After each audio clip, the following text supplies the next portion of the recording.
హైందవ ధర్మంలో ఏ పూజకైనా ఏ శుభకార్యానికైనా మొట్టమొదలు విఘ్నేశ్వరు యొక్క ఆధారం చేసుకొని విఘ్నేశ్వరుని పూజకు ప్రథమ గణాధిపతిగా ప్రథమ గణనాయకుడిగా ఆయనకు అందరి దేవతల యొక్క ఆశీర్వాద పుణ్యాన ఆయనకు దేవ దానవ మానవులు అందరూ కూడా ప్రథమ పూజ చేస్తారు. ఈ విఘ్నేశ్వరుని యొక్క పూజకు దీపం జ్యోతి పరబ్రహ్మం దీపేన సర్వవేదయ అని ఈ దీపాన్ని ముట్టిస్తాం. ఈ విఘ్నాలు కలగడానికి విఘ్నేశ్వరుని పూజ చేస్తాము. విఘ్నాలు రాకుండా ఉండడానికి కూడా విఘ్నేశ్వరుని పూజ చేస్తాము. ఒక కార్యము నెరవేరాలంటే కూడా విఘ్నేశ్వరుని పూజ అవసరం. ఒక కార్యము జరగకూడదు, మన పైన దుష్ట సైన్యం వచ్చి మన మీద వస్తున్నప్పుడు వాళ్ళకు కూడా భంగం కావాలనే ఉద్దేశం కూడా విఘ్నేశ్వరుని పూజ చేస్తాము. ఈ విఘ్నేశ్వరుని యొక్క ప్రత్యేకత ఏముందంటే ఎవ్వరు కూడా హైందవులు ఏ శుభకార్యాలు ఎటువంటి కార్యక్రమాలు ఎటువంటి పూజలు ఎటువంటి వ్రతాలు చేసినా కానీ విఘ్నేశ్వరుని పూజ లేకుండా హిందువులు ఏ చిన్న కార్యక్రమం కూడా చేసుకోవడానికి వీలైనటువంటి ప్రత్యేకమైనటువంటి పూజ విఘ్నేశ్వరుని పూజ. అందుకొరకు ఆ విఘ్నేశ్వరుని పూజ లోపల మొట్టమొదలు దీపం జ్యోతి ముట్టియాలి. దీపం జ్యోతి పరబ్రహ్మం దీపేన సర్వజ్యోతి జనార్దనం దీపేన హరతే పాపం సంధ్యాదీపం నమస్తుతే.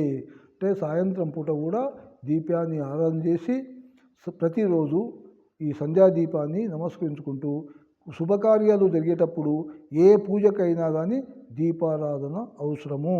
ఈ దీపారాధన లోపల ముఖ్యంగా 3 ఉంటాయి. ఒకటి ప్రమిద, ఒకటి నూనె, ఒకటి ఒత్తి. ఈ 3 వలనే దీపం జ్యోతి వెలుగుతుంది. దీపం జ్యోతి అంటే పరబ్రహ్మ స్వరూపం. ఎందుకొరకు అంటే దీపము అనేది వెలుగు, చీకటిని పారదోలి వెలుగునిచ్చేది దీపం. కనుక ఈ దీపం యొక్క జ్యోతి ప్రక్షాళన ఎట్లా ఉంటుంది అంటే జ్ఞానానికి ఆదర్శంగా ఉండేది దీపం జ్యోతి. అందుకొరకు అంధకారాన్ని దూరం చేసి జ్ఞానాన్ని అందించేది దీపం. ఈ దీపాల లోపల కొన్ని రకాలు ఉంటాయి. దేవాలయంలో దీపం వెలిగించాలని దాన్ని ఏమంటారంటే దీపలక్ష్మి నమస్తుతే అని సమర్పించాలి. నిత్యము పూజల్లో వెలిగించే ఈ దీపారాధన చేయడంలో దాన్ని అర్చన దీపము అంటారు. గుడిలో వెలిగించే దీపాన్ని నందాదీపం అంటారు. అదే దీపాన్ని తులసి కోటల లోపల అక్కడ చేస్తుంటే బృందావన దీపం అంటారు. దేవాలయ ప్రాంగణంలో బలిపీఠం మీద వెలిగించే దీపాన్ని బలిదీపం అంటారు. ఎత్తైన ప్రదేశంలో వెలిగించే దీపాన్ని ఆకాశ దీపం అని అంటారు. నదీ తీరాలలో సముద్ర తీరాలలో ఒక డొప్పల పైన పెట్టి ఒక ఆకు పైన పెట్టి వెలిగించే దీపాన్ని అది నౌకాదీపం లేక జలదీపం అంటారు. అదేవిధంగా మీ ఆలయం మీద వెలిగించే దీపాన్ని మోక్ష దీపం అని అంటారు. అక్కడక్కడ పెద్ద పెద్ద గుళ్ళ దగ్గర వృక్షము తీరుగా ఇనుపతో తయారు చేసినటువంటి వెలిగించే దీపాన్ని వృక్ష దీపం అని అంటారు. అదేవిధంగా కొన్ని సంస్కృత న్యాయముల లోపల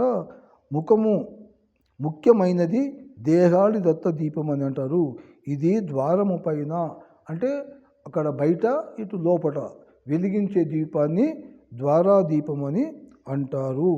అదేవిధంగా ఈ చంద్రుని తీరుగా చిన్నగా పెద్దగా మంచి చెడు భేదం లేకుండా వెలిగించే దీపాన్ని చందాదీపము అని అంటారు. ఈ విధంగా ఈ దీపం యొక్క వెలుగును మనం ఎంత వర్ణించుకున్నా ఎంత చెప్పుకున్నా తక్కువనే. దీపము ప్రజ్వల చేయకుండా ఏ శుభకార్యం కూడా జరగదు. ఏ విధంగా అయితే విఘ్నేశ్వరుని యొక్క మొదటి పూజగా ఉందో అదేవిధంగా దీపారాధన కూడా ముఖ్యమైనది.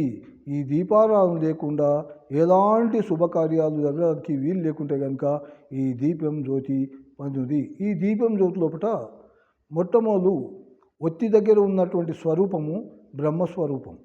మధ్యన విష్ణు స్వరూపం, పైన కొనాకున్నటువంటి దీపం యొక్కది శివస్వరూపము. ఈ ముగ్గురి మూర్తుల యొక్క స్వరూపము ఒక్క దీపం లోపలనే కనబడుతుంది.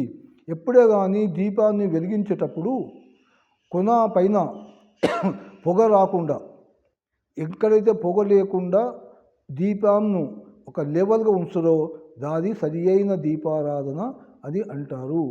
ఈ విధంగా నిత్య పూజ లోపల ప్రతి హైందవుడు చేసుకోవాల్సినటువంటి ఈ ముఖ్యమైనవి ఒకటి విఘ్నేశ్వరుని పూజ, రెండవది దీపారాధన. ఈ రెండు చేసిన తర్వాత మంగళ కార్యక్రమాలు జరుగుతాయి.